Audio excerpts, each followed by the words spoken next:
mais on s'autorise à penser dans les milieux autorisés. Alors ça, c'est encore un autre truc. Les milieux autorisés, vous y êtes pas, vous, hein.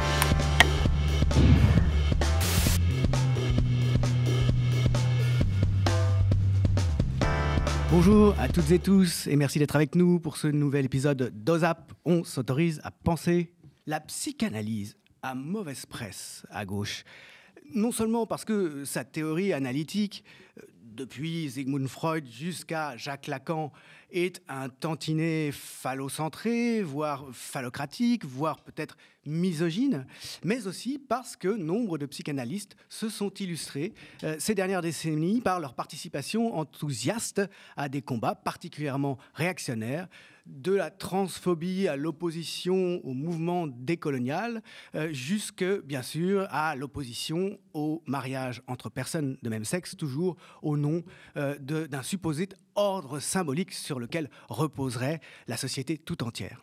Alors, quelle surprise de voir mes deux invités d'aujourd'hui, Sandra Lucbert et Frédéric Lordon, qui sont jusqu'ici plutôt classés à gauche, pas trop suspects d'être des combattants pour la défense de l'ordre social, de l'ordre dominant, publier un livre, je crois, de psychanalyse, qui s'appelle Pulsion, aux éditions de la Découverte, un fort livre dans lequel il s'agit de reprendre tout l'appareil conceptuel de la psychanalyse après en avoir fait la critique. Vous dites, dès le 4e de couverture, la psychanalyse a transpiré l'Occident patriarcal. Reprendre donc tout cela, brancher cet appareil conceptuel, dites-vous, sur la variabilité des mondes collectifs. On sait très bien qu'en sa naissance, en tout cas, la psychanalyse, au temps de Freud, à Vienne, à l'extrême fin du 19e, au début du 20e siècle, était éminemment subversive de l'ordre bourgeois et qu'elle a rencontré des résistances très fortes. Qu'est-ce qui s'est passé avec la psychanalyse pour qu'aujourd'hui, au point où vous écrivez ce livre, il faille aller la chercher bien loin, du point de vue de l'émancipation en tout cas?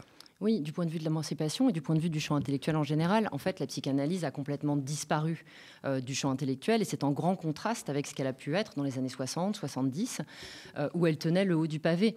Nous discutions avec un linguiste marxiste que tu as reçu, je crois, Jean-Jacques Le Cercle, il y a quelques mois, qui nous rappelait que dans les années 70, il était proprement inenvisageable, et ce, quelle que soit la discipline où l'on officiait, d'avoir des prétentions intellectuelles, si l'on n'en passait pas, y compris pour le discuter, par un des trois grands systèmes de pensée, voire les trois, marxisme, structuralisme, psychanalyse. C'était le grand moment dans les années 70 d'Althusser, Lévi-Strauss et Lacan. Et cependant, comme tu l'as indiqué, même pour expliquer un peu ce que tu disais sur sa disparition du camp de la transformation sociale, la psychanalyse a disparu propre en ordre de nos jours. Donc tout passe, mais il faut s'expliquer pourquoi. Je pense qu'il y a plusieurs ensembles de raisons. La première, ce sont des raisons qui tiennent à la psychanalyse elle-même. La psychanalyse elle-même, parce que Lacan en personne était déjà dans son magistère bien disposé au sfumato à grand spectacle, et Lacan disparu, celui-ci a été relayé du côté des lacaniens par un hermétisme assez peu sympathique qui très rapidement a transformé les lacaniens en une sorte de simili-secte, a donné essentiellement au verrouillage dogmatique.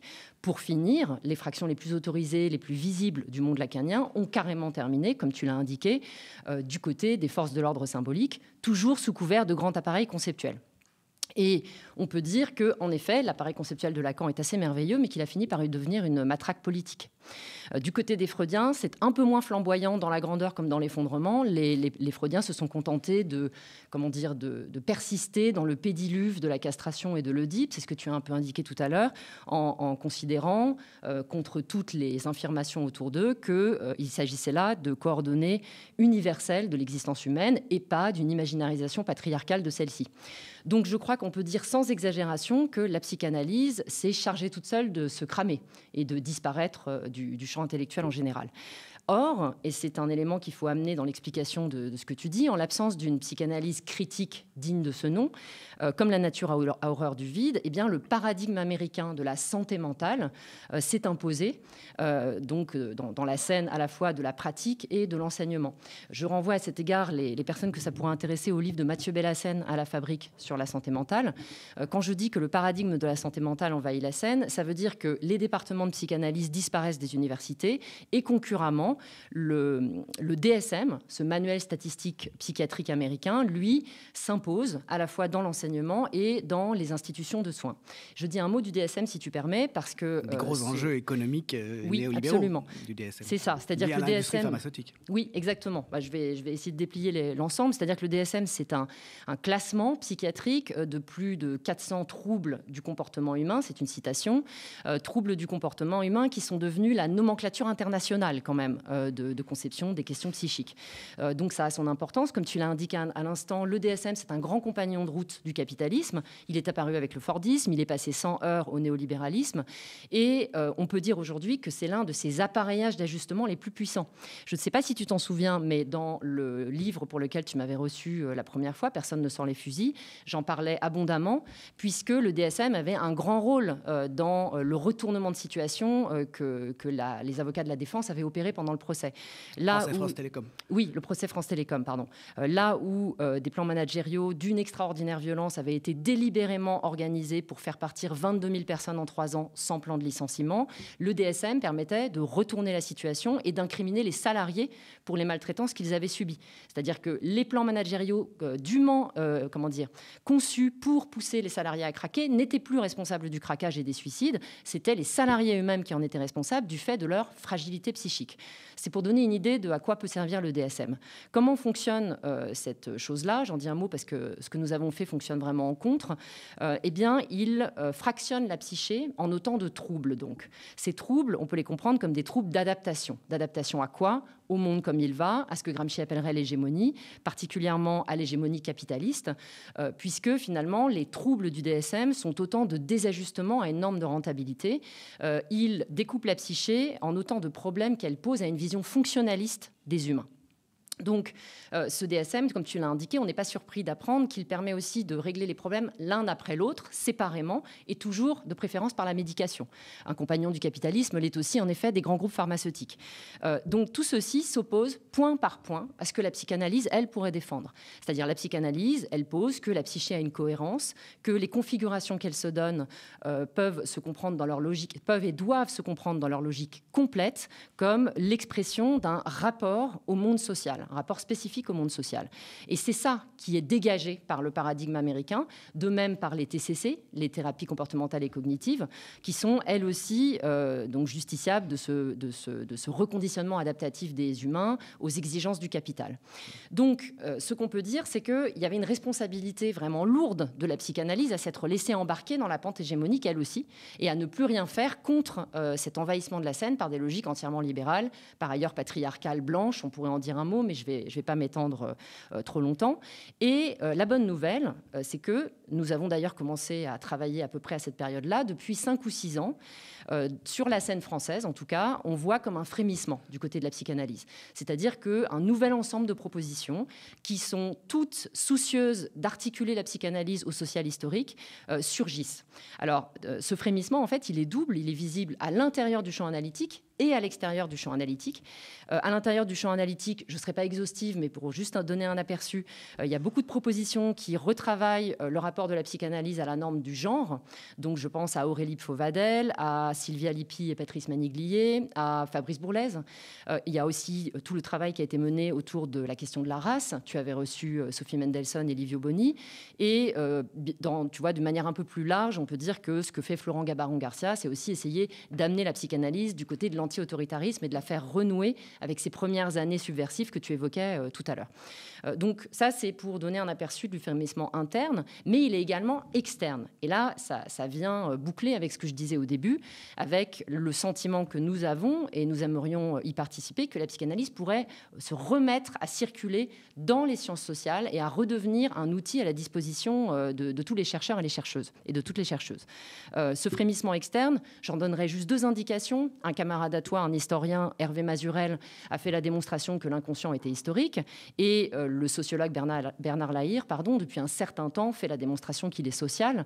Donc, il me semble que, décidément, la scène est en train de se constituer à nouveau, mais cette fois-ci sur d'autres bases, pour que la psychanalyse puisse à nouveau devenir un outil critique. Tout ce contexte nous réjouit, parce que notre démarche, qui finalement a rencontré celle des autres, c'est de rétablir la psychanalyse comme un outil à la disposition l'évolution des sciences sociales pour réfléchir aussi le monde social historique. Et pas simplement une boîte fermée qui ne sert qu'en cabinet et qui n'a plus aucune forme d'utilité dans la réflexion générale sur ce que c'est qu'un ordre sociopolitique, comment on peut le transformer, qu'est-ce qu'il va chercher chez les individus, etc. D'autres ont essayé avant nous d'articuler l'appareil psychanalytique avec une compréhension des faits socio-historiques, en particulier pour réfléchir à la question du fascisme, mais pas seulement.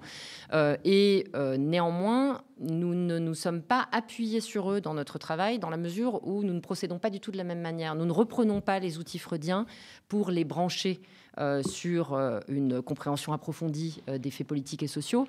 Nous avons engagé une refonte des outils freudiens et lacaniens pour fabriquer un appareil théorique ad hoc en fonction de ce que nous avions en tête qu'il était utile d'analyser relativement aux ordres capitalistes et fascistes. Je ne sais pas ce que tu dirais. Oui, nos moyens théoriques sont assez profondément différents, ouais. Mais l'intention d'ensemble est assez semblable. Oui.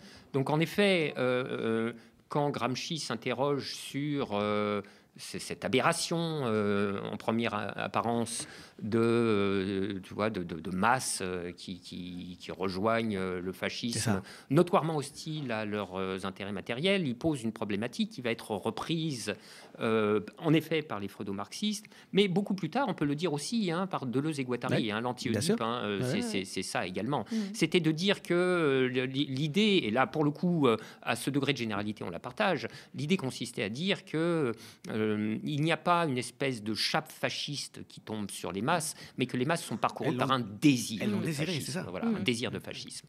Et là-dessus, effectivement, tout le tome 2 dont Sandra a parlé va être consacré à faire cette démonstration. Mais alors, à partir d'un cadre théorique renouvelé.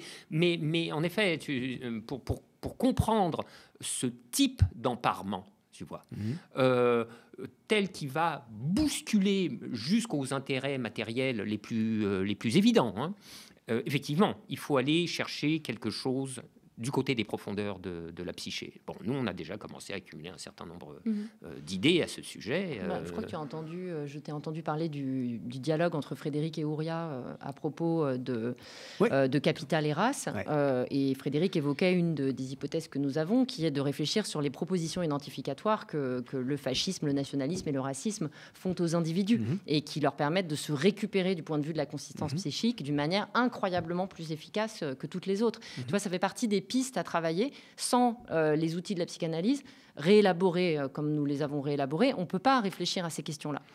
Tu vois, et ce sont des profondeurs d'emparement, comme a dit Frédéric, qui sont à nul autre pareil. Et il faut aller jusque-là pour savoir ce qui est engagé à chaque fois dans ces situations. On pourrait faire une démonstration assez semblable, par exemple, avec une question qui a l'air d'être une espèce de pont aux ânes, tu vois, la précarité. Tu vois, le néolibéralisme répand la précarité, etc. Ça fait monter les forces fascistes. Alors, tu pourrais te dire en première approximation, vous êtes bien aimable, mais on n'a pas besoin de vous pour comprendre ça. Tu vois, la sociologie, la science politique permet de bâtir des schémas explicatifs qui emmènent de la précarité qui se répand partout, les classes qui basculent, les classes populaires qui basculent de plus en plus du côté de la proposition de la proposition fasciste. Bon, très bien. Oui, mais quand même, il y a un petit quelque chose que la psychanalyse peut ajouter. Alors, je ne peux pas rentrer dans le détail du mécanisme, mais il se trouve, si tu veux, pour faire vraiment très très simple, que la grande précarité a pour effet de reconduire les individus à des temps archaïques où, en effet, leur existence était extrêmement précaire. C'était leur existence de nourrisson. Et à cette époque, la réaction, l'agencement de modus, appelons-le par son nom, de nouveau, c'était de développer ce que Mélanie Klein a appelé une position schizoparanoïde, avec une espèce de mobilisation de l'effort de résistance contre un extérieur jugé uniment mauvais et agressif. Si tu veux, tout le mal vient du dehors. Bon, alors évidemment, après, les individus poursuivent le trajet de leur psychogénèse, etc. Bon, il semble qu'on n'en parle plus. Mais il y a des précarités qui peuvent venir chercher les individus jusque dans ces profondeurs-là et alors armer de nouveau, réactiver de nouveau la position schizoparanoïde, sans qu'ils en aient, ça va sans dire, la moindre conscience, au point de leur faire des choses qui, tu vois, de prendre des options politiques ou des comportements électoraux qui vont conduire à des solutions qui, notoirement, ne vont pas les sortir de la précarité, mais au contraire les y enfoncer davantage, mais soutenues, si tu veux, par cette espèce de ressort pulsionnel de la position schizoparanoïde et de l'extérieur uniment mauvais contre lequel il faut combattre, se mobiliser pour combattre. Bon, tu vois, ça fait, comment dirais-je, c'est à l'image de ce dont on parlait tout à l'heure, par exemple, à propos de l'institution policière, puisqu'il ne s'agit pas de dire tout ce qu'a dit la sociologie de la précarité ou la science politique des comportements électoraux ou des comportements politiques est nul et non avenu. Évidemment, il s'agit d'y ajouter quelque chose qui seul te permettra de comprendre la puissance des adhésions et des adhérences racistes, fascistes qui peuvent s'emparer des individus. D'une certaine manière, tu sais bien, ça c'était vraiment un travail de sociologue qui nous a beaucoup plu, c'est celui de Félicien Faury sur les affects racistes. Bon, les affects racistes, pour les comprendre, vraiment, il faut aller chercher profond. Tu vois, faut vraiment aller loin, parce que c'est là que tu peux mesurer leur profondeur et leur puissance d'aberration. La puissance de faire, mais ce qui s'appelle n'importe quoi. Nous, on a un cas, c'est un exemple qu'on réévoque chaque fois tellement il nous a frappé l'esprit. Si tu veux, c'est un désert médical dans lequel des dentistes roumains viennent s'installer. En je ne sais pas combien de mois, ils plient bagages, victimes d'avanies racistes continues. Bon, alors que les gens ne sont pas soignés sans eux. Les gens ne sont pas soignés. Non, ils préfèrent avoir les dents qui pourrissent plutôt que ça soit des dentistes roumains. Tu comprends? C'est ça la profondeur des emparements pulsionnels du racisme. Et c'est le racisme, ce qui nous laisse complètement démunis. Il donne un sentiment, quand on le partage pas, quand on n'est pas pris là-dedans, de pas comprendre pourquoi les gens... Exactement. Et ça, c'est le propre des court-circuits pulsionnels. C'est toujours comme ça qu'ils se manifestent. Et donc, c'est pour ça qu'il faut à un moment donné que dans l'analyse, on les aperçoive comme tels.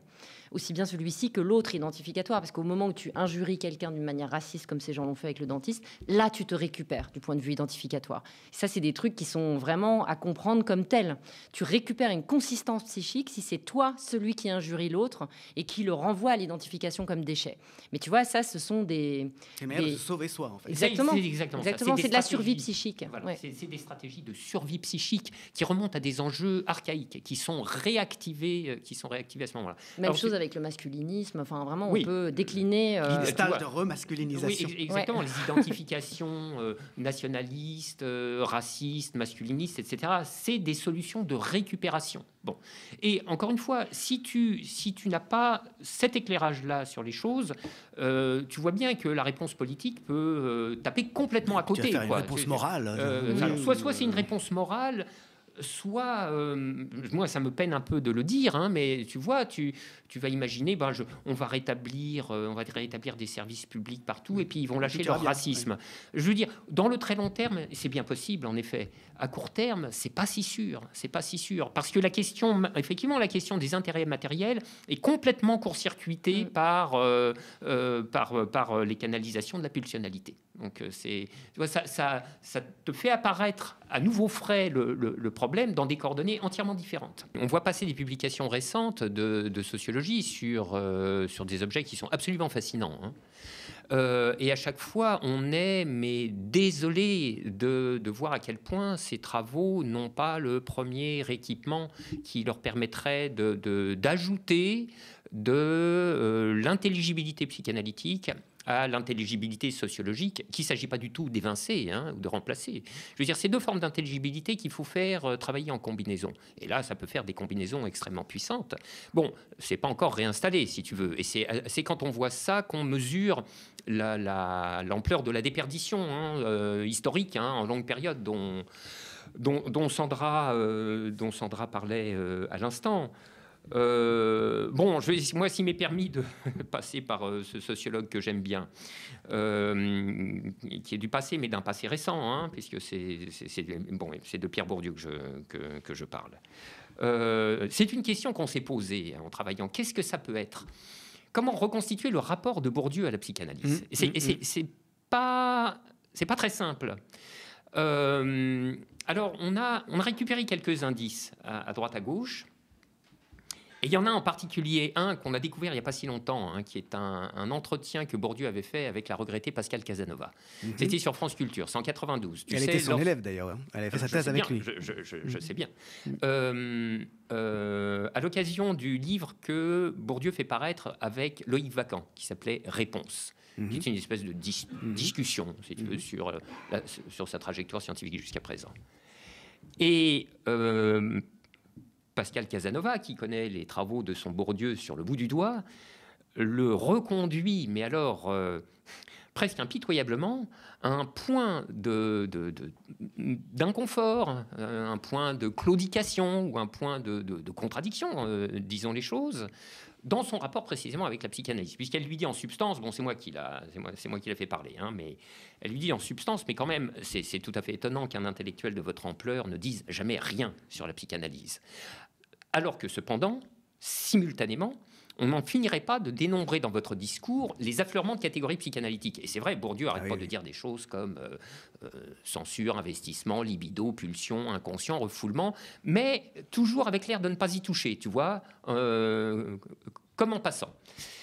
Et là, Bourdieu, répondant avec une grande honnêteté intellectuelle, d'abord, il commence par dire... c'est pas parce qu'il y a des choses dont je ne parle pas qu'elles ne sont pas présentes à mon esprit. Et c'est encore moins parce que je n'en parle pas que je n'ai pas pour elles le plus grand respect. Donc là, tu vois, il y a déjà un premier rapport qui s'esquisse. Bon. Et il ajoute, moi, j'en parle pas de la psychanalyse parce que je ne m'estime pas compétent.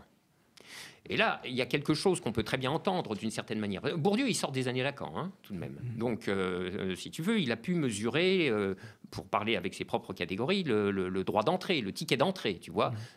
Et il y a, pour ainsi dire, une économie rationnelle de l'effort intellectuel. Tu ne peux pas tout poursuivre, tu ne peux pas tout faire, etc. Tu fais des choix. Donc, lui, il a choisi de ne pas passer par la psychanalyse comme outil intégré à sa propre sociologie. C'est très, très compliqué, c'est un investissement. C'est un investissement colossal. Énorme. C'est un investissement colossal.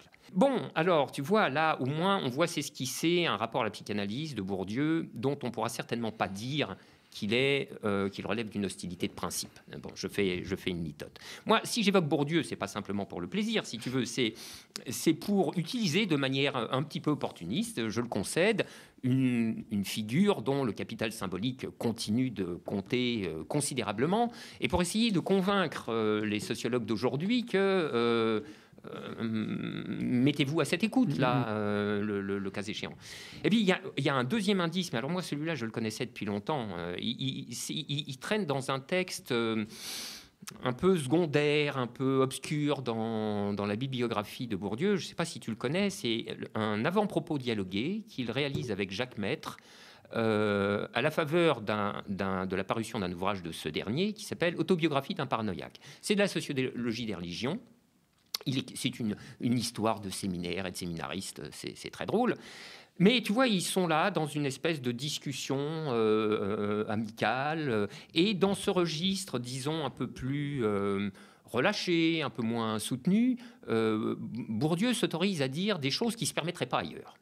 Et il dit en particulier ceci, qui moi m'avait beaucoup marqué à l'époque. Il évoque cette espèce de transaction implicite, informulée, inconsciente, qui peut s'établir entre certaines institutions qui vont exploiter de manière opportuniste les inclinations pulsionnelles de certains de leurs membres, et ces membres qui, en retour, trouvent dans l'institution des occasions d'assouvissement de ces mêmes inclinations pulsionnelles. Moi, je trouvais ça très intéressant, si tu veux, pour une théorie qui articule les institutions et l'action. Et puis, alors plus récemment, moi, il m'est venu que c'était une grille de lecture extraordinaire pour parler de la police.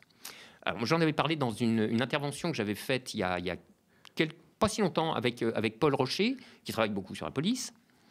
Et ce qui m'était apparu, c'est que dans une situation où le capitalisme entre en crise organique, donc où l'hégémonie se délite et où la stabilité de l'ordre politique passe de plus en plus par de la répression, et la répression par de la brutalisation. En effet, il y a typiquement cette transaction implicite entre l'institution policière qui exploite à ses propres fins les pulsions brutales sadiques des policiers, lesquels, en effet, réciproquement, trouvent dans l'activité du maintien de l'ordre une occasion de laisser libre cours, tu vois, à leurs pulsions brutales sadiques. Si bien que c'est la totalité de l'institution policière qui est emportée tendanciellement dans un devenir brutal sadique, mais de la cave au grenier, hein, puisque, comme tu le sais, les ignominies commises par les policiers sont couvertes à tous les niveaux, hein, le directeur général de la police, l'IGPN, le préfet, le ministre et tutti quanti. Bon. Moi, je fais mention, si tu veux, de cette chose-là, simplement pour montrer sur un exemple assez concret ce que ça peut être la productivité de la mise au travail combinée d'une intelligence psychanalytique et d'une intelligence sociologique, sans qu'aucune des deux n'écrase l'autre, n'est-ce pas? Donc je trouve que c'est un cas vraiment très intéressant d'un type de travail qui pourrait s'envisager à l'avenir. C'est une voie de compréhension des affects dont on peut difficilement faire l'économie, au fond. Absolument. Et puis c'est surtout une voie de compréhension des affects, disons, dans la profondeur de leurs emparements pulsionnels, de leur harponnage inconscient. Et donc ça, en effet, c'est vraiment... je pense qu'il y a quelque chose qui peut servir de modèle dans ce type de travail tel que je viens d'esquisser. Bon, et puis si tu m'autorises un dernier mot à propos de Bourdieu, qui nous l'a rendu encore plus sympathique, c'est que Bourdieu avait dit, je ne me souviens plus très bien quand, une fois, il avait dit le sociologue et le psychanalyste sont les deux figures d'intellectuels les plus universellement détestées. Et on comprend pourquoi.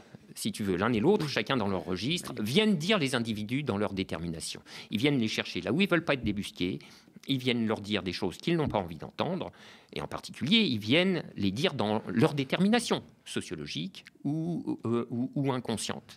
Ce qui est une double offense, n'est-ce pas? C'est une offense à la dignité de sujets souverains, autonomes, je suis libre d'arbitre, je suis autodéterminé, etc. Et c'est une deuxième offense parce que ce discours, qu'il soit sociologique ou psychanalytique, qui est le discours des mobiles, n'est-ce pas? C'est-à-dire des forces qui nous meuvent, des forces qui nous mettent en mouvement, vient percuter et la plupart du temps pulvériser un autre discours qui est le discours des motifs ou des motivations, qui est le discours que les agents se tiennent à eux-mêmes. Des justifications, des rationalisations. Exactement. Le plus souvent avantageuse, si possible. Bon, et effectivement, entre le discours des mobiles tenus de l'extérieur et le discours des motifs ou des motivations, en général, l'écart est tout à fait considérable. Bon, donc on voit bien en effet que ce qui fait que l'un et l'autre, sociologue et psychanalyste, sont mal reçus. Bon, ça crée des liens, on pourrait dire. Bourdieu est un spinoziste, par ailleurs, et Spinoza prend une place très importante dans ce livre. Ah oui. Oui, en effet. C'est compliqué, le spinozisme de Bourdieu.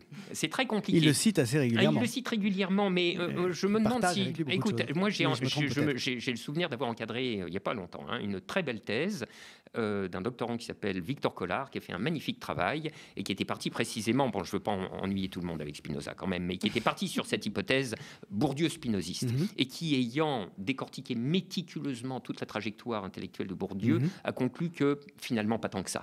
Et avec Spinoza, si tu veux, c'est le même genre d'affleurement qu'avec la psychanalyse, tu vois. Il y a un désir de et un désir de ne pas, avec aussi le même genre de difficulté, ticket d'entrée élevé. Il y a des choses qui lui plaisent particulièrement. L'idée de Spinoza, selon laquelle l'une des choses les plus tristes qui soit, c'est le fait que les idées vraies, le vrai, n'a aucune puissance intrinsèque. Oui. C'est-à-dire que c'est pas parce que vous avez trouvé la vérité que vous allez réussir à la faire valoir socialement.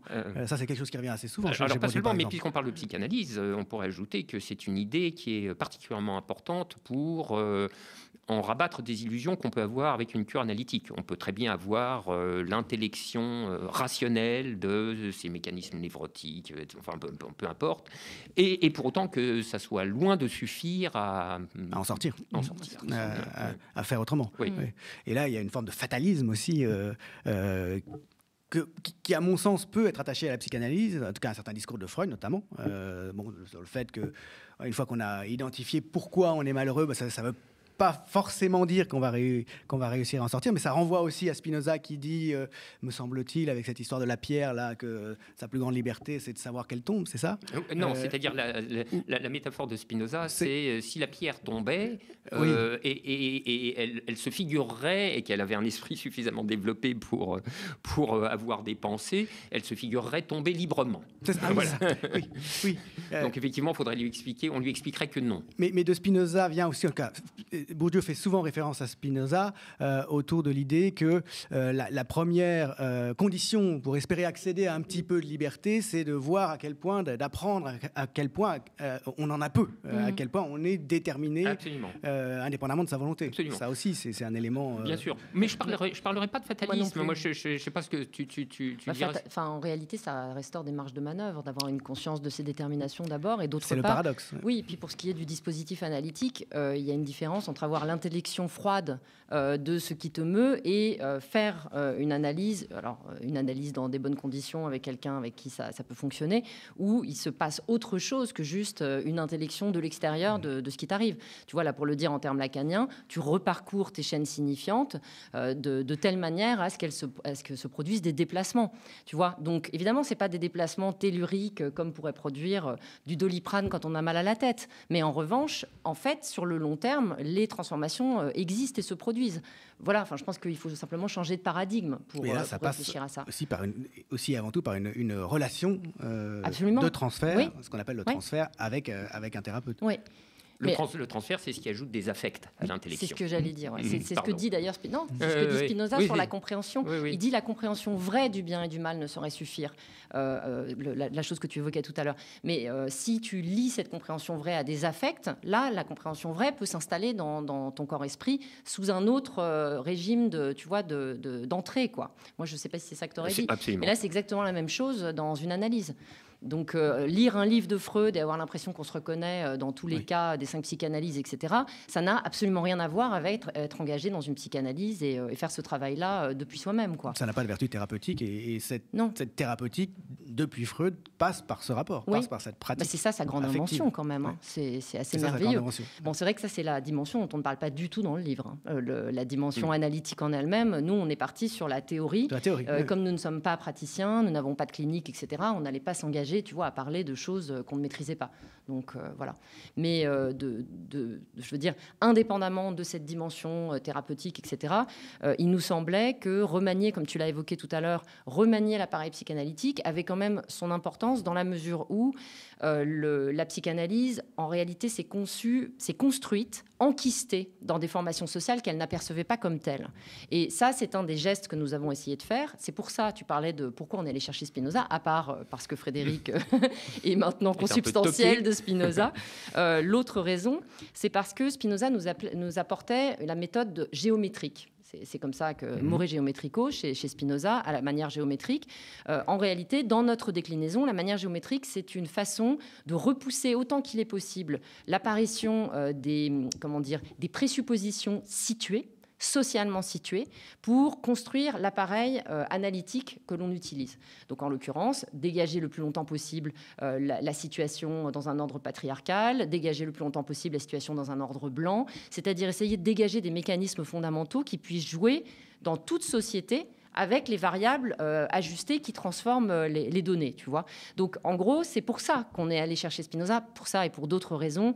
Le fait que le corps et l'esprit sont une seule et même chose, sortir des apories cartésiennes dans lesquelles s'est enfermé Freud. Il y a plusieurs registres comme ça, mais il y a quand même, je pense, cette dimension méthodologique. En fait, il y a une double dimension méthodologique. Il y a la première que je viens d'évoquer, qui est celle de la géométrie, et la deuxième, c'est celle de la genèse et du réengendrement des différentes positions psychiques. Parce qu'en réalité, nous, avec Spinoza, nous entendions faire une proposition de psychanalyse matérialiste. Ça peut sembler un peu paradoxal, mais ce que nous entendons par psychanalyse matérialiste, c'est une psychanalyse qui branche directement les aventures de la pulsion, les aventures de la psyché sur les rapports sociaux qui leur préexistent.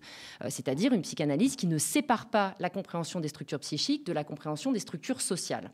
On peut même dire que nous considérons dans ce livre que les psychés se construisent dans et par les rapports sociaux. Seulement, une fois que tu as dit ça, il y a deux chemins qui s'ouvrent. En réalité, dire dans les psychés individuelles sont repliés les rapports sociaux, ça pose une formule énigmatique qui peut avoir deux résolutions. Première résolution, elles sont antagonistes l'une de l'autre. La première, c'est la résolution par Pentecôte. C'est-à-dire, on ne sait pas comment, mais les rapports sociaux nous tombent dessus d'un coup d'un seul, et on n'aura jamais l'intelligence de la manière concrète dont procède cette installation. Et la deuxième manière de s'interroger sur comment les psychés sont repliés à l'intérieur de nous, c'est l'inverse, c'est la genèse. C'est là que Spinoza va intervenir. La genèse, ça consiste à déplier les processus concrets par lesquels les rapports sociaux s'installent en nous. Ce qui revient à demander comment les rapports sociaux viennent-ils aux individus. C'est ça la grande question de notre livre. Donc le suspense est déjà terminé. Nous n'avons pas choisi la Pentecôte, nous avons choisi les processus. Nous avons voulu reconstituer, c'est d'ailleurs ce que nous avons fait au centre du livre, mais je voudrais dire un mot de méthode d'abord. Nous avons choisi de reconstituer les processus concrets par lesquels les rapports sociaux se plient en nous. Pourquoi avons-nous choisi de passer par les processus ? Pour en donner explication, si tu permets, je voudrais prendre un exemple très fameux en m'appuyant une fois encore sur Hervé Mazurel que j'évoquais tout à l'heure, qui lui a consacré un livre passionnant. Cet exemple, c'est Kaspar Hauser, que tu as vu évoquer plusieurs fois dans le livre. Alors Kaspar Hauser, pour les spectateurs, j'en dis un ou deux mots, c'est ce jeune homme qui apparaît en 1828 sur une place de Nuremberg en très fort mauvais état. Il est tout de guingois physiquement, il marche difficilement, il peut à peine parler. Les gens qui le voient alors disent que c'est une sorte d'enfant de 2 ou 3 ans dans un corps de 17 ans. Donc son état est calamiteux. Comment s'expliquer cet état ? Eh bien, Kaspar a été séquestré une vie durant, quasiment, pendant 17 ans, depuis sa naissance. Et pendant ces 17 années, ne lui ont été apportés que des soins techniques, minimaux, habillage, nourriture, mais aucune parole ne lui a été adressée, aucune affection, il n'a été l'objet d'aucun amour. Et ce faisant, le corps-esprit de Kaspar n'a pu se développer au-delà d'un certain point. C'est-à-dire qu'il a été tellement tenu à l'écart de sa formation sociale qu'il est resté dans l'état d'un enfant de 2 ou 3 ans. C'est une expérience, finalement. Une expérience en vraie grandeur, exactement. C'est pour ça qu'elle nous apprend beaucoup de choses. Parce que tout ceci change à partir du moment, non seulement où il est libéré, mais surtout où un philanthrope de l'époque le prend en charge, donc devient son autre majuscule, l'initie aux usages de son temps, et alors, mais alors seulement, comme Kaspar est suffisamment en contact, suffisamment répétitivement en contact avec les rapports sociaux de son époque, il commence à s'organiser corps-esprit, psychiquement et physiquement, selon eux. Alors, j'insiste sur ce suffisamment, parce qu'il y a pas mal de malentendus sur cette question.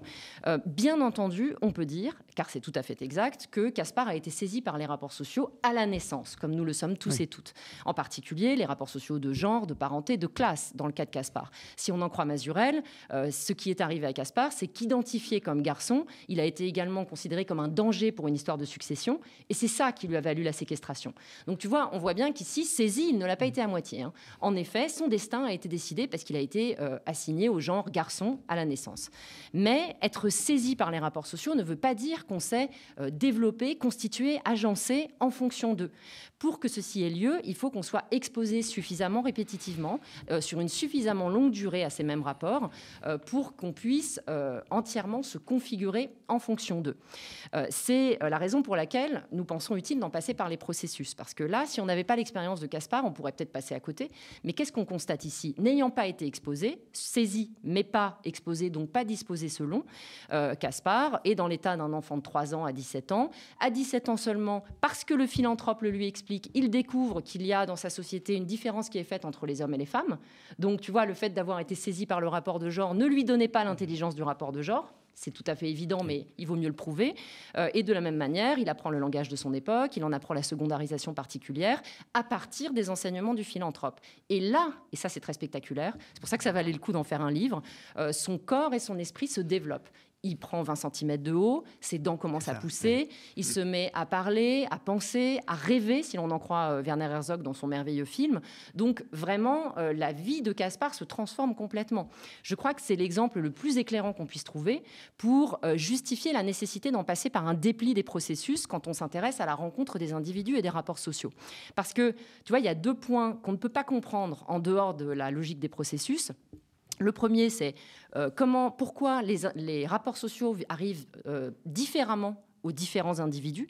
Et la deuxième, c'est d'expliquer pourquoi il y a tant de variations idiosyncratiques dans l'appropriation du même ensemble de rapports sociaux. Ceci ne s'explique que si on observe les effectuations locales de la structure globale. Je voudrais revenir sur le genre d'une autre manière, parce que je pense que ça boucle la démonstration. Le rapport de genre dans le patriarcat. Tu l'as vu dans le livre, nous, on appelle ça un embrigadement triangulaire. Il est caractérisé par l'assignation à un genre, à un choix d'objet et à un type de sexualité. Pour le dire un peu autrement, le genre dans le patriarcat, c'est l'assignation à un genre homme ou femme, ensuite la subordination du genre femme au genre homme et la prescription de l'hétérosexualité. On rencontre tous et toutes ce triangle. En revanche, on ne le rencontre pas de la même manière. En fonction des premiers autres qu'on a eus, via lesquels nous avons rencontré ce triangle du genre patriarcal, on va plus ou moins se disposer en concordance avec ce triangle. Il y a des gens qui s'en accommoderont très bien, qui s'y retrouveront, et il y en a d'autres qui, au contraire, seront forcés d'entrer en dissidence vis-à-vis du triangle parce que leurs dispositions préalablement prises avec leurs premiers autres ne pourront pas concorder avec l'imposition sociale qui est faite par ce triangle du genre. Et dans ce cas, on peut avoir plein de variations. Ça va donner des effectuations très singulières de la norme de genre patriarcale. Tu vois, la dissidence, elle peut porter sur différents points qui peuvent se combiner ou rester séparés. Elle peut porter sur la prescription de l'hétérosexualité. On peut devenir homosexuel. Elle peut porter sur l'assignation à un seul genre. On peut se revendiquer non-binaire. Elle peut porter sur l'assignation à un des deux genres qui n'était pas celui dans lequel on se reconnaît, donc on peut engager une transition. Elle peut aussi porter sur la subordination du genre femme au genre homme. Et elle peut porter sur tout ceci ensemble. Tu vois, on voit bien qu'à moins de s'intéresser à la logique processuelle dans laquelle on se construit vis-à-vis de ses premiers autres, qui sont la réfraction pour nous des rapports sociaux et de celui de genre, on ne peut absolument pas expliquer toutes ces différences. Puisqu'on parle de processus, pour en venir à la manière dont le livre procède, c'est pas l'histoire de Caspar, c'est l'histoire de quelqu'un moins bien déterminé, mais on le suppose plus heureux que Caspar, puisque ce récit, c'est un récit en fait que vous proposez, et un récit conceptuel, comme vous dites, et ce récit, il commence par l'enfant dans l'utérus et par tout ce qui se joue au moment justement où il se retrouve en interaction. Ses premières interactions avec l'autre qu'il rencontre, qui lui permet de survivre d'ailleurs. Oui, absolument. En fait, le livre est hybride dans son fonctionnement. Je dis juste un mot de cela. Nous sommes chacun caractérisés par des régimes de pensée et d'écriture différents. Moi, je viens de la littérature, Frédéric, il fait de la philosophie. Donc, ça a produit une forme, sens assez singulière dans le livre, sachant que le cœur nucléaire de la proposition, malgré tout, c'est ce que tu viens d'indiquer, c'est la méthode spinoziste qui permet de déplier les processus dont il était question à l'instant. Spinoza, il fait une philosophie de l'immanence, c'est-à-dire une philosophie des rencontres, et il permet d'adopter cette méthode de la genèse immanente qui est au cœur de notre livre. La deuxième partie du livre, et en fait la moitié de Pulsion, c'est une psychogenèse, c'est-à-dire qu'on envisage génétiquement, en 5 temps, la constitution progressive, comme tu l'as dit, d'une structure psychique au ras des expériences, au ras des rencontres. Alors, la structure psychique de qui ? Je vais un peu préciser par rapport à ce que tu as dit. La structure psychique d'un mode humain. Parce que Spinoza appelle les humains des modes finis humains. Bien entendu, il a de bonnes raisons pour. Nous aussi, nous avions de bonnes raisons de chercher à conserver l'exactitude conceptuelle, mais ce terme était tout à fait insortable. Nous entendions être lisibles par d'autres que les spinozistes. Donc, on a dû inventer quelque chose. C'est là qu'on en arrive à ce que tu as dit à l'instant. Qu'est-ce qu'on a inventé ? On a inventé un personnage, mais pas n'importe quel personnage, un personnage conceptuel, au sens de Deleuze et Guattari dans Qu'est-ce que la philosophie ?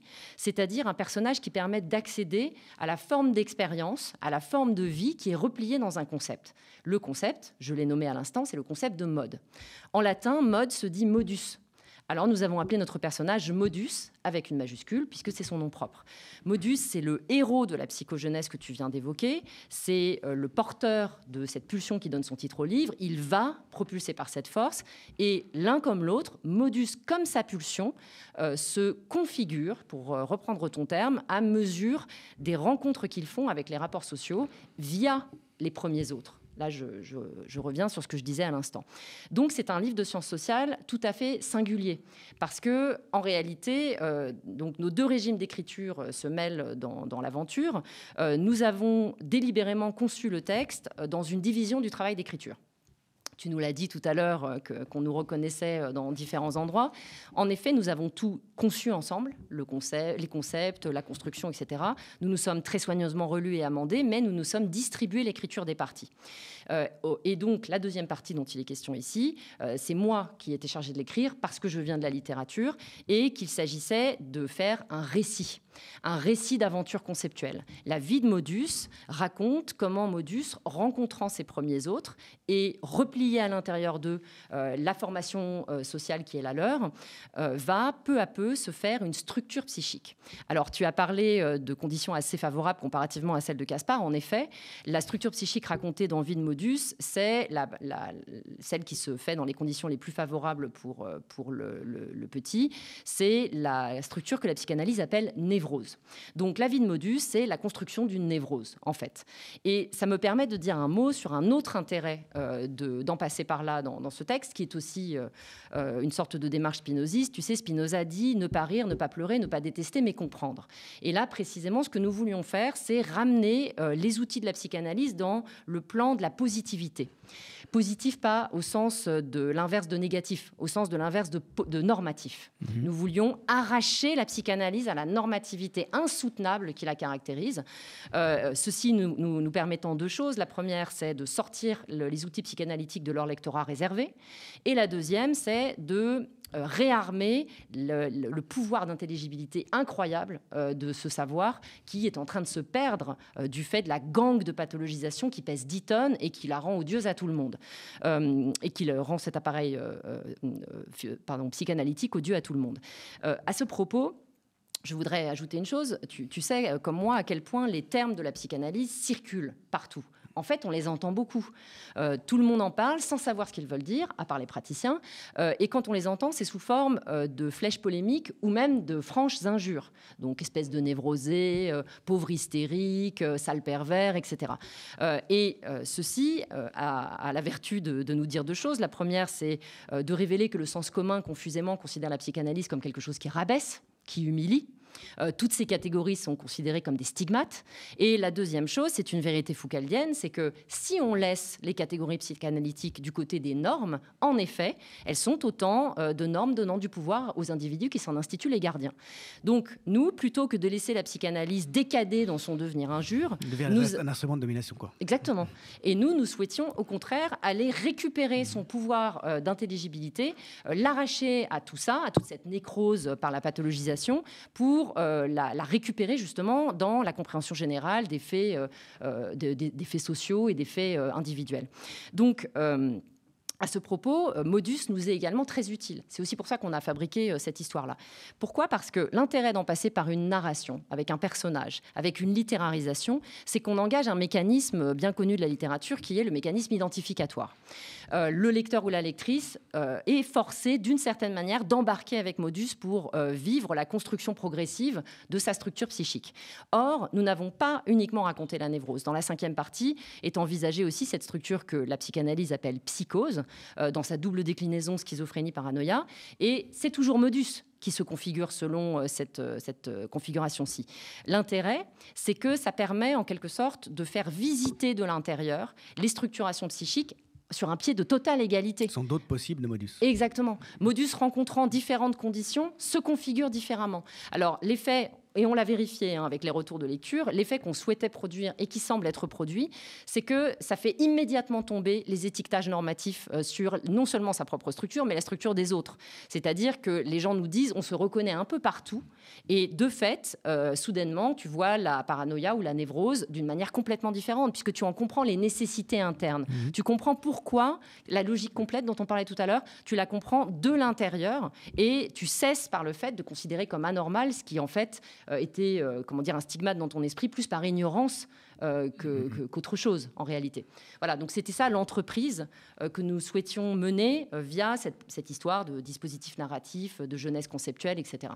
En voyant arriver votre livre, j'ai tout de suite pensé, évidemment, je pense comme beaucoup de monde, à Deleuze et Guattari, c'est-à-dire au précédent, au fond, précédente tentative de remettre en cause radicalement la normativité propre, qui était devenue propre à la psychanalyse et ses usages sociopolitiques de maintien de l'ordre, par un réinvestissement, par une relecture, par une réorganisation à laquelle ils se sont livrés, qu'ils ont tenté. On les a plus qu'en tête, puisqu'on leur a consacré tout un chapitre, mais un chapitre de discussion critique autour de leur proposition de l'anti-Oedipe.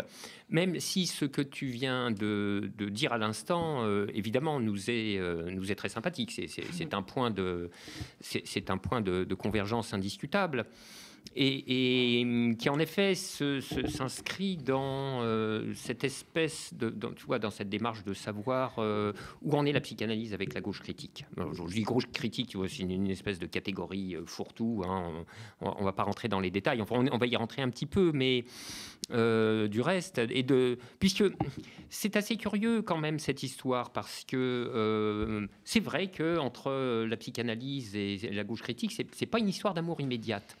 Ça aurait pu l'être. On aurait pu penser que ça puisse l'être, parce qu'il y a quand même eu une époque où la psychanalyse se revendiquait d'une appartenance, disons, de manière un peu grandiloquente, au camp de l'émancipation humaine. Tu vois, bon, visiblement, ça s'est pas si bien passé et les choses se sont mises de travers. Alors, on cherche où Sandra a déjà dit pas mal de choses à ce sujet. Donc, dans cette cartographie des lieux où ça s'est mal mis, on en a découvert un certain nombre. Il y en a un, d'ailleurs, finalement, qu'on a découvert un peu fortuitement, alors même qu'on aurait pu en avoir l'idée tout seul. Hein. C'est une discussion que nous avons eue avec un groupe de jeunes psychanalystes qui nous disaient, mais nous, on est fort malheureux parce que, bon, voilà, on est psychanalyste, mais on est de gauche critique ou radicale ou d'extrême gauche, hein, je me souviens plus comment ils ont dit, mais bon. Et alors, voilà ce qui nous arrive. Nous, on retourne dans nos milieux politiques, et puis alors, on nous demande qu'est-ce que vous faites. Alors, on répond, on est psychanalyste, et aussitôt, on nous regarde de travers. Bon. Alors là, on voit bien ce qui s'est noué inadéquatement. Et non sans raison, c'est une détestation de la psychanalyse comme instance autoritaire. Bon, il faut reconnaître que la psychanalyse, là comme ailleurs, a fait elle-même son propre malheur et qu'elle ne l'a pas volé. Sandra le disait tout à l'heure, il y a quand même toute une partie de la psychanalyse. Ça a été vrai surtout avec le lacanisme, hein, on est obligé de le dire.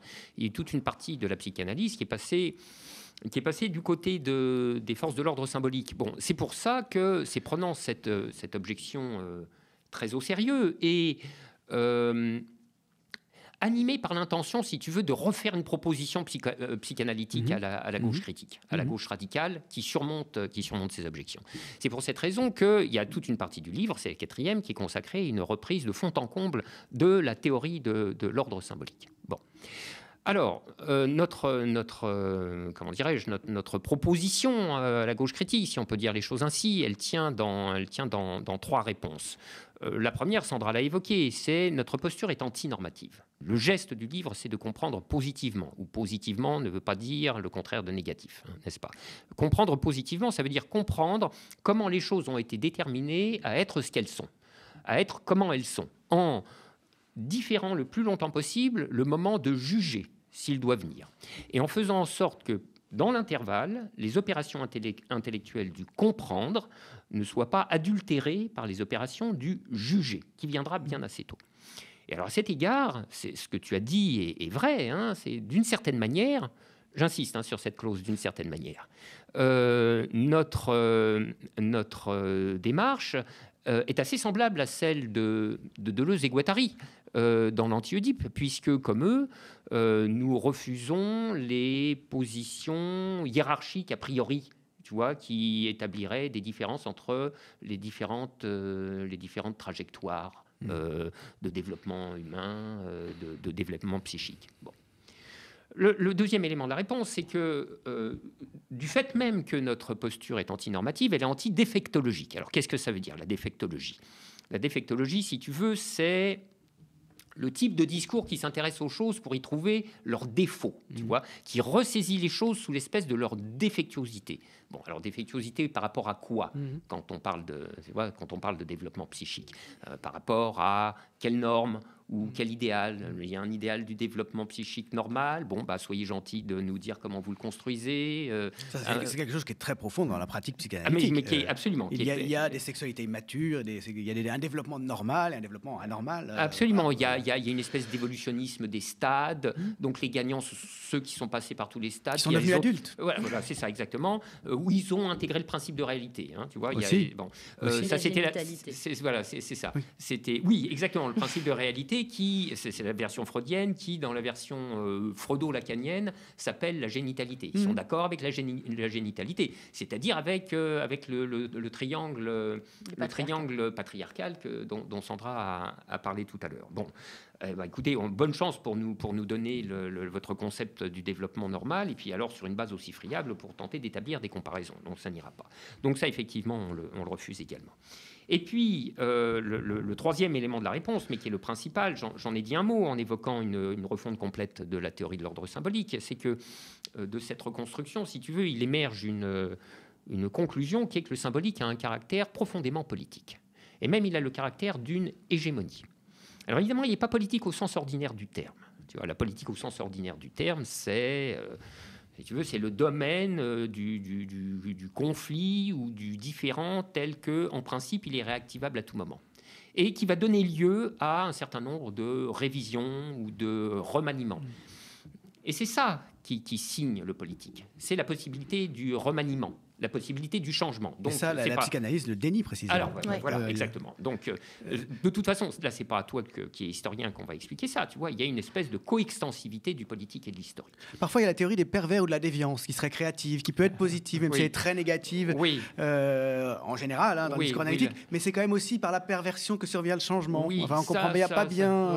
Là, on est quelque part embourbé dans les marais de la psychologie néolibérale. Donc, effectivement, oui, celle-là, elle n'est pas... elle est mais pas il y a fameuse. l'idée que la psychanalyse intègre quand même bien, traditionnellement, l'idée que les grands artistes sont forcément un peu déviants, voilà, ils doivent avoir des sexualités un peu bizarres, parce qu'ils créent, parce qu'ils sortent du cadre. Mais ils souffrent beaucoup, évidemment. Et puis ça peut pas être la norme, justement. Oui, c'est vrai. Question fort compliquée, qui nous ramènerait par la bande, d'ailleurs, à l'anti-Oedipe. Donc, moi, je laisse ça de côté parce que c'est un sacré sujet. Non, l'idée, là, c'est que... si le symbolique est politique, il n'est pas politique au sens ordinaire du terme. C'est-à-dire, ce qu'il caractérise en propre, c'est la temporalité longue, voire très longue, dans laquelle les remaniements dont il peut être l'objet sont susceptibles de survenir. Donc, pour nous, ce qui est clair, c'est que, à l'inverse de ce que pensaient Lévi-Strauss et Lacan, le symbolique n'a rien d'un invariant. Ils ajoutaient parfois également que c'était un universel. Non, il n'en est rien. Le symbolique est susceptible de remaniement, mais dans son échelle temporelle à lui. Et dans cette temporalité-là, alors il y a bien quelque chose qu'on peut appeler une politique du symbolique. Alors évidemment, par définition, si tu veux, cette politique-là, elle ne se réveille pas tous les 4 matins. Bon.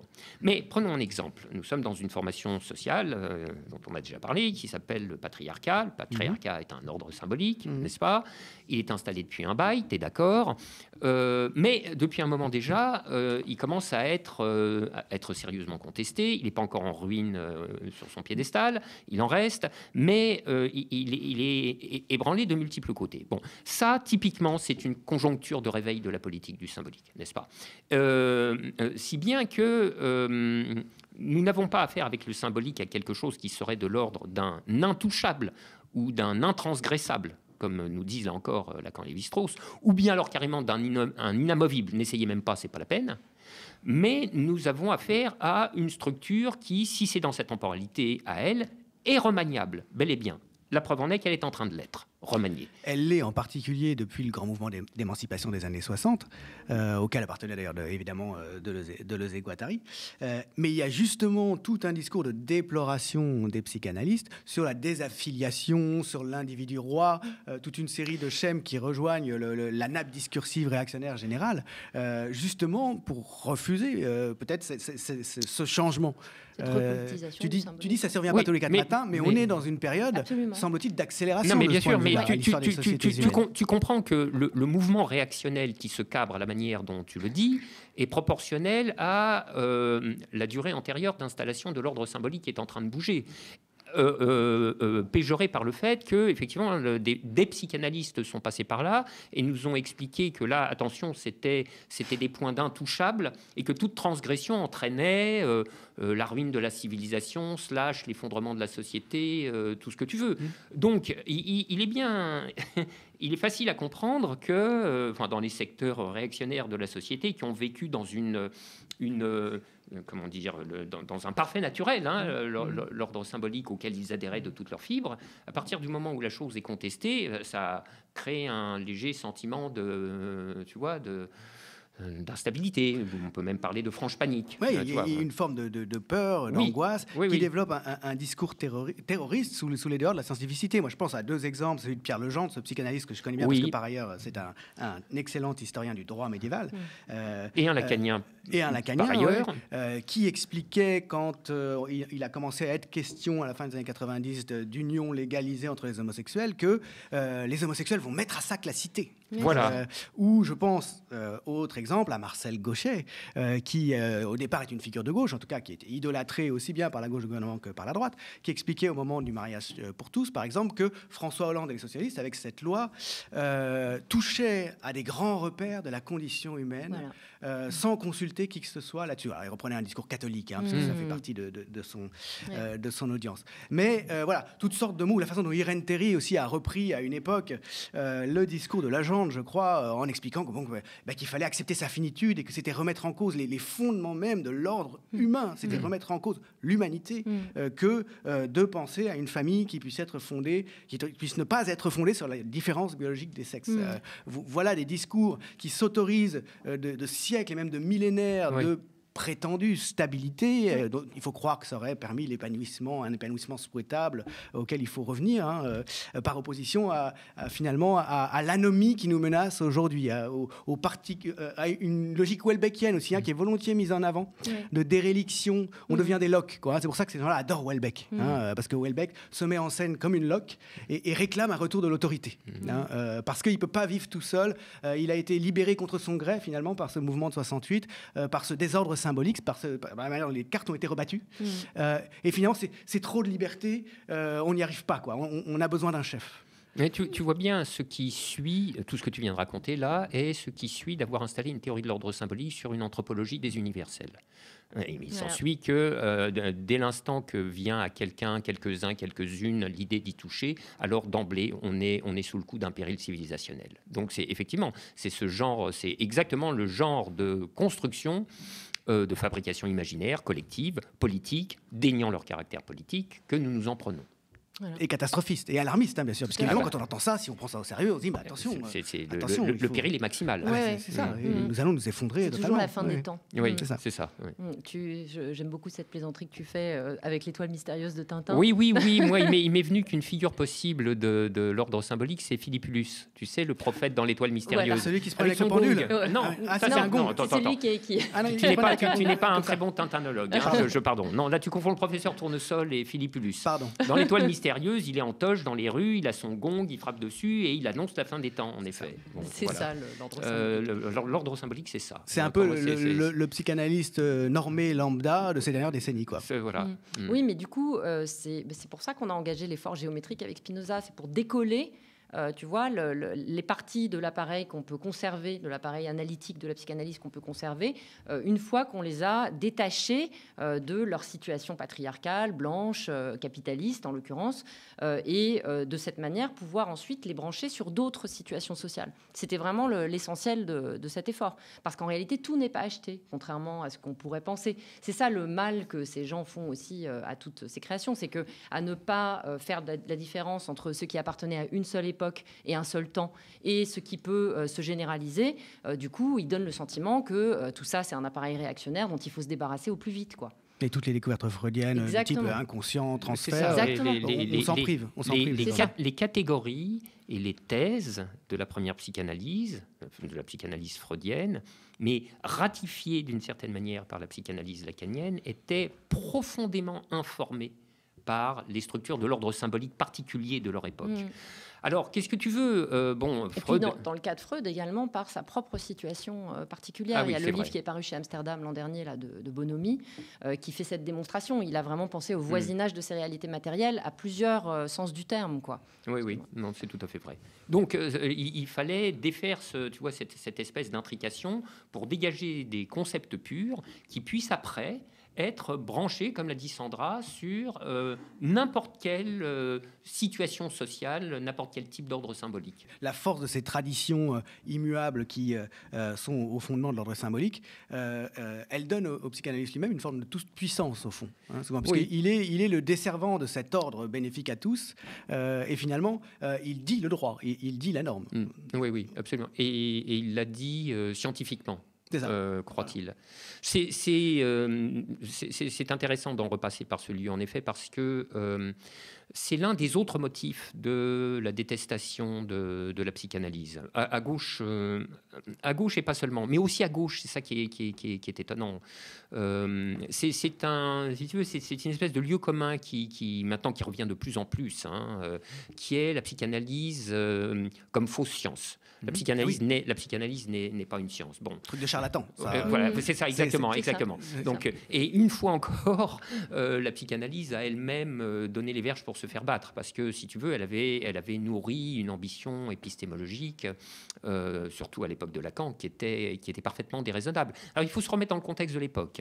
C'est les hautes années du structuralisme, et si tu veux, entre Lévi-Strauss, Lacan, Althusser, Jacobson, les sciences sociales ont caressé le rêve de la vraie scientificité. Bon, évidemment, le rêve a tourné court, mais entre-temps, ça n'a pas empêché la psychanalyse de se construire une espèce de posture de supériorité et d'arrogance scientifique qui là aussi, l'a pas rendu spécialement aimable. Bon, c'est très dommage, c'est très dommage qu'il y ait eu tout ça, parce que tu vois, avec quelques décennies de retard, on se retrouve avec Michel Onfray sur les bras, donc une espèce de coulée d'ânerie, enfin un truc vraiment épouvantable, donc avec vraiment des grumeaux de sottises au milieu. Là, on parle de son livre totalement aberrant, qui est censé renverser la psychanalyse, réfuter la psychanalyse. Une sorte de livre noir de la psychanalyse, et il surnage particulièrement visible toutes ces thématiques. Donc c'est pas une science, c'est des charlatans,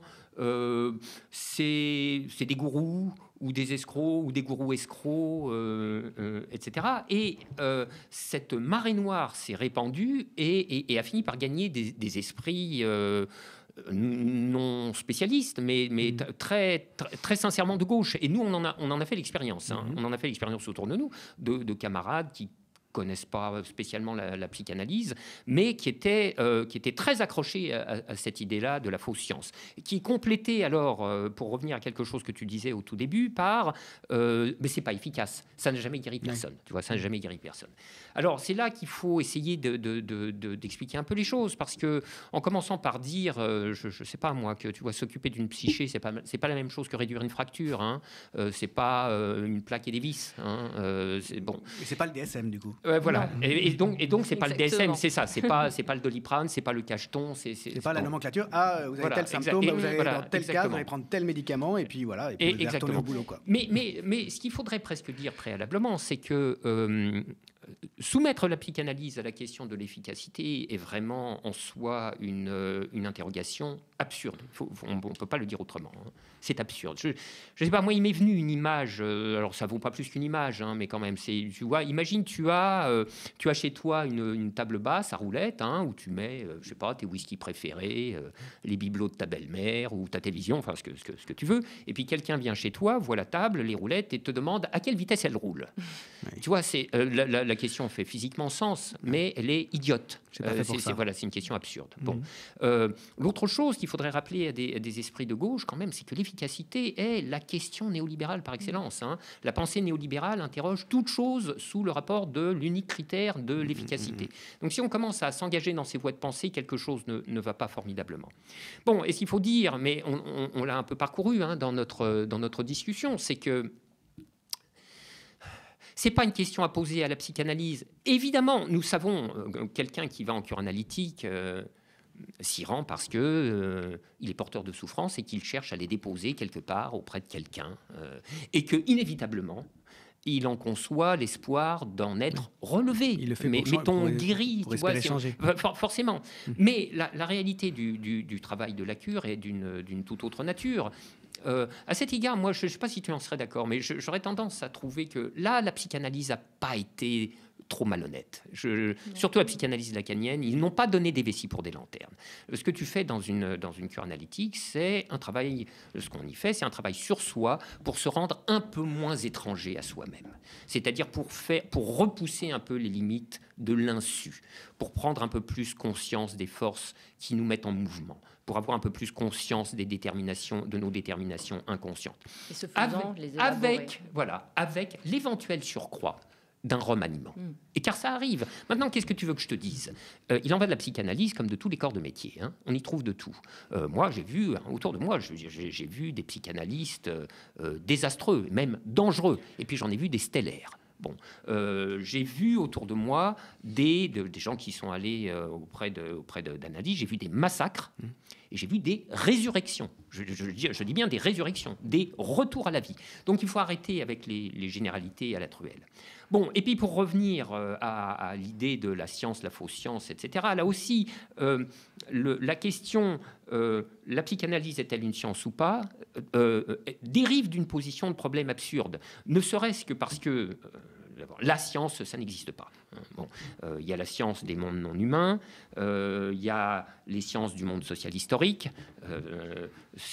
C'est deux régimes de scientificité différents qui appellent deux épistémologies différentes. Donc, il serait de la dernière absurdité de passer les sciences sociales en général et la psychanalyse en particulier à la toise unique et universelle de la science, en général comprise comme la physique. Hein. Tu vois ce que je veux dire. Alors le malheur, c'est qu'il y a également une version sophistiquée et ésotérique du refus de la psychanalyse au motif qu'elle ne serait pas une science. Et on l'entend dans certains secteurs marxistes. Alors pas tous, hein, mais dans certains secteurs marxistes. Bon, d'abord, il faut dire une chose, c'est qu'il y a actuellement un renouveau de la culture marxiste qui est très réjouissant, hein, qui est porté par des gens. Bon, moi, je pense, Sandra ne me donnera pas tort. Je pense à quelqu'un comme Marina Simonin, tu vois, qui est vraiment une figure de ce renouveau, aussi bien dans le milieu de l'édition, aux éditions sociales et à la dispute. Dans cette émission, chez vos confrères et néanmoins amis de hors-série, cette émission qui s'appelle En avant Marx. Bon, donc là, il y a des choses qui sont très réjouissantes. Alors, malheureusement, de temps en temps, si tu veux, dans cette belle effervescence générale, on a quelques retours de congélateurs qui sont moins formidables. Et en particulier, voilà, la critique de la psychanalyse au motif qu'elle ne serait pas une science, parce que, tu l'as compris, la seule vraie science, c'est la science marxiste. C'est ce que j'allais dire, ça nous renvoie à la grande science marxiste des belles années staliniennes. Non, mais exactement. C'est donc, si tu veux, c'est le matérialisme historique est la science de l'histoire. Puis alors, tu vois, sans codicile, hein, sans précaution, sans modulateur, sans rien du tout. Et puis, c'est la science de l'histoire, puis c'est la seule. Hein. Il ne s'agirait pas qu'il y en ait une autre. Bon, donc là, effectivement, ça nous fait des retours de dogmatiques des années 50-60 qui sont moins agréables à l'œil. Mais qu'est-ce que tu veux ? Bon, voilà. Je pense il est utile de le mentionner.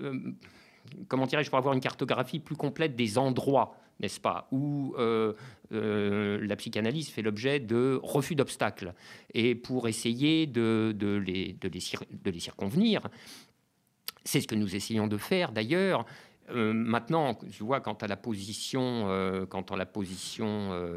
de l'épistémologie marxiste, disons, old school, moi, je trouve quand même que c'est un peu difficile à soutenir, hein, tu vois, une position de ce genre. On ne va pas transformer la discussion en séminaire d'épistémologie, mais disons qu'enfin, depuis un demi-siècle, il s'est quand même écrit des choses sur l'épistémologie des sciences sociales. Je veux dire, l'épistémologie des sciences sociales est vieille comme les sciences sociales. Hein. Max Weber a écrit sur l'épistémologie de la sociologie, etc.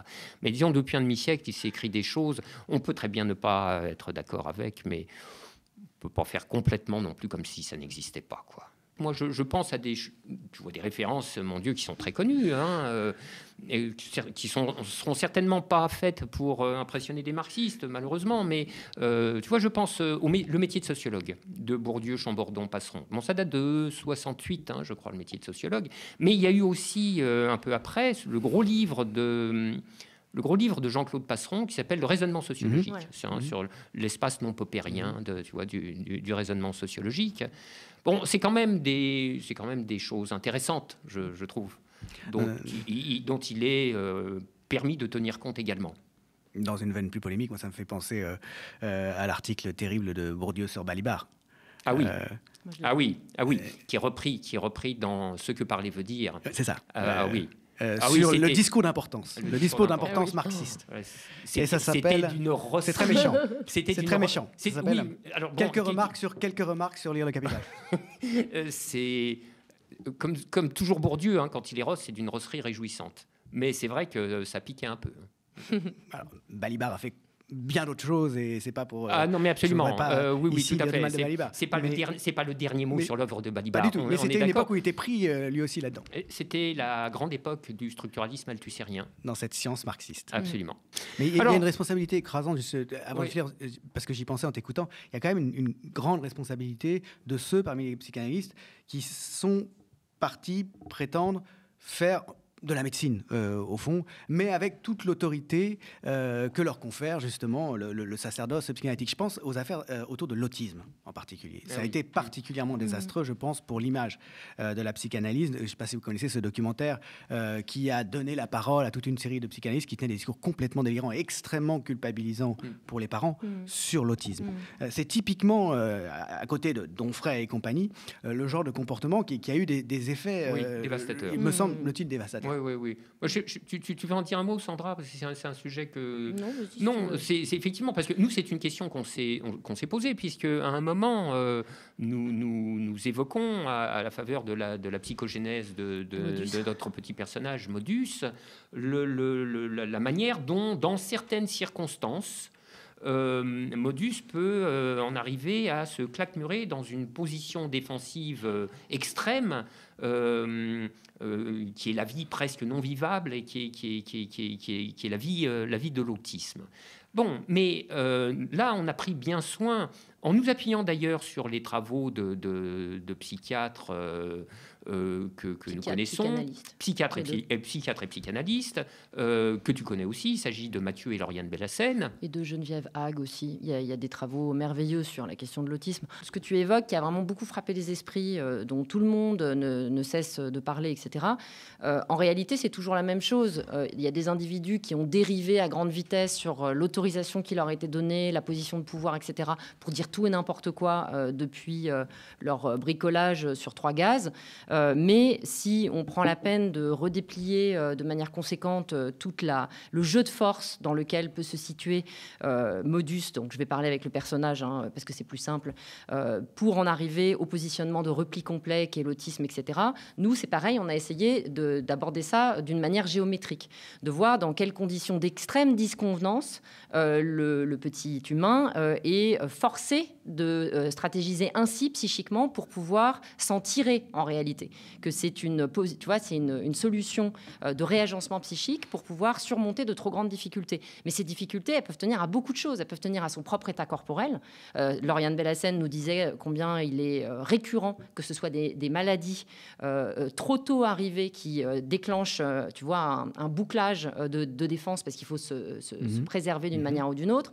Mais ça peut aussi être dû, on évoque un exemple comme celui-ci dans ceux qu'on utilise dans la jeunesse psychique. Ça peut aussi être dû à des conditions sociales historiques trop difficiles, donc la guerre, l'exil, etc. Il y a un exemple pendant la décennie noire en Algérie, ou encore ça peut être dû à des situations parentales compliquées, etc. Ça existe aussi. Mais tu vois, en l'occurrence, c'est juste rétablir le prisme des facteurs et cesser d'être obsédé, mais alors là vraiment on rejoint Deleuze et Guattari complètement, obsédé par la cellule familiale, les parents qui sont pris comme des monades, comme s'ils n'étaient pas là, tu vois, pour réfracter un ensemble de choses, comme si eux-mêmes n'étaient pas plongés dans un ordre social et l'enfant avec, et comme si l'enfant lui-même n'apportait rien dans la situation, avec sa propre complexion, etc. Donc en gros, c'est vraiment ça, c'est juste à chaque fois reposer la grille d'analyse. Et je crois qu'il y a un intérêt au fait que nous n'ayons pas, nous, d'inscription dans le champ analytique. C'est que d'abord, nous n'avons pas d'enjeu de carrière à faire valoir dans notre travail, donc ça nous donne une grande liberté. Et l'autre raison, c'est que nous n'avons pas d'enjeu de pouvoir. Et ça, c'est très intéressant à dire parce que, du coup, nous ne cherchons pas à avoir la main sur les gens en leur disant c'est comme ça qu'il faut comprendre et à les tenir par des petites culpabilités, tu vois, par des effets de ce type, etc. Donc, je pense que pour tous les problèmes que ça peut impliquer de ne pas avoir de clinique directe, etc., il y a aussi des grands avantages, un peu comme les avait Deleuze, parce que Guattari, lui, il avait une clinique. Mais tu vois, c'est qu'on peut circuler dans tout ça avec les mains plus libres, je crois, que si on est soi-même praticien. Si je comprends bien, vous n'envisagez pas de fonder une nouvelle secte analytique dissidente après les diverses sectes de la Lacan et autres, il y a un deuxième à partir tome. De ce livre. Il y a un deuxième tome. Je sais. Mais nous n'envisageons pas de faire école, d'une manière générale. Au départ, nous souhaitions travailler sur le régime de pulsionalité du capitalisme. Et chemin faisant, nous nous sommes rendus compte de tout ce que nous disions à l'instant, pendant tout l'échange, c'est-à-dire à quel point les outils de la psychanalyse étaient problématiques, tu vois, imprégnés de différents ordres sociaux qu'ils n'apercevaient pas, etc. Donc on s'est dit, on doit commencer par refaire un appareil théorique propre, à partir duquel on pourra travailler sur, maintenant, plus seulement le capitalisme, mais aussi le fascisme. Donc, tout ceci a été fait comme prolégomène à la suite, qui est une tentative de problématiser la proposition pulsionnelle du capitalisme et celle du fascisme, en y intégrant, donc non seulement une analyse social-historique classique, politique, etc., mais aussi une compréhension des propositions identificatoires, pulsionnelles, etc., qui sont faites par ces deux formations sociales. C'est au fond continuer l'enquête de Gramsci dans ses cahiers de prison. C'est pourquoi, à chaque fois, le fascisme et le capitalisme, son allié, emportent la mise. Qu'est-ce que c'est la proposition ?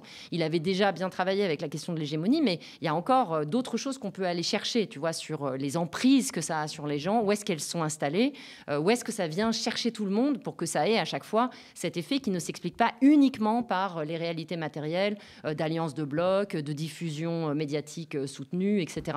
Voilà, je pense que c'est ça l'enjeu du travail complet. Merci beaucoup.